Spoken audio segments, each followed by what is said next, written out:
ബാക്കിയുള്ള സംസ്ഥാനങ്ങളിലും ഈ ഡീപ്പോർട്ടേഷൻ എന്ന് പറഞ്ഞാൽ ഒരു ഭീകരമായ കാര്യമല്ല എന്നൊരു ബോധ്യം ആൾക്കാരുടെ ഇടയ്ക്ക് ഉണ്ടാകും. ഇന്ത്യക്കാരുടെ ഇടയ്ക്കും ഇന്ത്യൻ മുസ്ലിങ്ങളുടെ ഇടയ്ക്കും ഒക്കെ ഡീപ്പോർട്ടേഷൻ ഒരു ലെജിറ്റിമേറ്റ് ഓപ്പറേഷനാണ്. നമുക്ക് കയറാൻ പാടില്ലാത്ത സ്ഥലത്ത് നമ്മൾ കയറി എന്താ ചെയ്യുക? നമ്മളെ അവിടെ നിന്ന് ഇറക്കി വിടും. ഈ ഇറക്കി വിടുന്നത് ഒരു അപമാനം. ആ ഇറക്കി വിടൽ എന്നുള്ള വാക്കൊക്കെ വരുമ്പോഴാണ് ഈ പ്രശ്നമാകുന്നത്. അങ്ങനെയല്ല, നമ്മൾ നടന്നു പോകുന്ന വഴിക്ക് അനധികൃതമായിട്ട് ഒരു സ്ഥലത്ത് കയറി അവിടെ നിന്ന് നമ്മൾ ഇറങ്ങുന്നു, അത്രേ ഉള്ളൂ.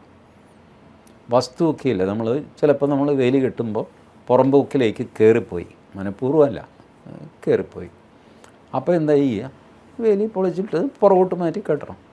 അതിൽ അഭിമാന പ്രശ്നമോ സംഗതിയോ ഒന്നുമില്ല.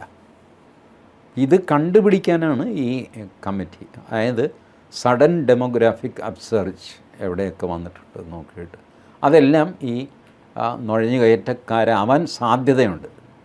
അവരാണെന്ന് ഉറപ്പിക്കാൻ പറ്റില്ല. പക്ഷേ പെട്ടെന്നൊരു സ്ഥലത്തെ ജനസംഖ്യ കുറയുന്നു, ഒരു ജില്ലയിലെ ജനസംഖ്യ കൂടുന്നു, ബാക്കി ജില്ലകളൊക്കെ നോർമലായിട്ടിരിക്കുന്നു. ഇങ്ങനെ കൂടാൻ കാര്യം എന്താ? അപ്പോൾ ആരോ പുറത്ത് വന്ന് താമസിച്ചിട്ടുണ്ട്.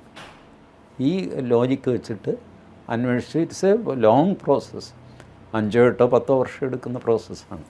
അതിൽ അമിത്ഷാ പറയുന്നുണ്ട് ഈ ഡെമോഗ്രാഫിക് ചേഞ്ച് രാജ്യത്തെ തന്നെ ബാധിക്കുന്നൊരു ഘടകമാണ് എന്നുള്ളത് പറഞ്ഞിട്ടുണ്ട്.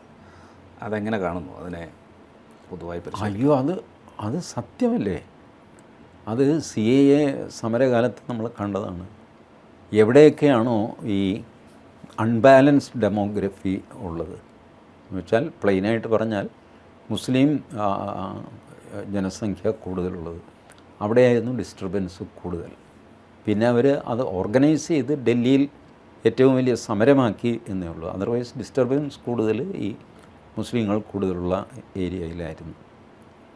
ഇപ്പോൾ അത് ഡിസ്റ്റർബൻസായിട്ട് കാണപ്പെടുന്നില്ല, ബട്ട് പൊട്ടൻഷ്യലി ഒരു ഡേഞ്ചറസ് ആയ സിറ്റുവേഷനാണ് ഈ ഡെമോഗ്രാഫിക് ഷിഫ്റ്റ്. അതിന് കാരണം മുസ്ലിം സമുദായം അനാവശ്യമായിട്ട് അവർ ലോക മുസ്ലിമാണ് എന്നൊക്കെ പറഞ്ഞിട്ട് പാലസ്തീനാണ് അവരുടെ ഇഷ്യൂ എന്നൊക്കെ വേണ്ടാത്ത ഒരു തരം തീവ്ര ചിന്താഗതിയിൽ ക്രോസ് ബോർഡർ ലോയൽറ്റിയിലേക്കൊക്കെ പോകുന്നു. അതേ തുടർന്നാണ് ഈ പ്രശ്നം ഉണ്ടാകുന്നത്. മര്യാദയ്ക്കാണ് കഴിഞ്ഞിരുന്നതെങ്കിൽ ഒരു പക്ഷേ അവർക്ക് ഇത്രയും പ്രശ്നം ഉണ്ടാകുമായിരുന്നില്ല.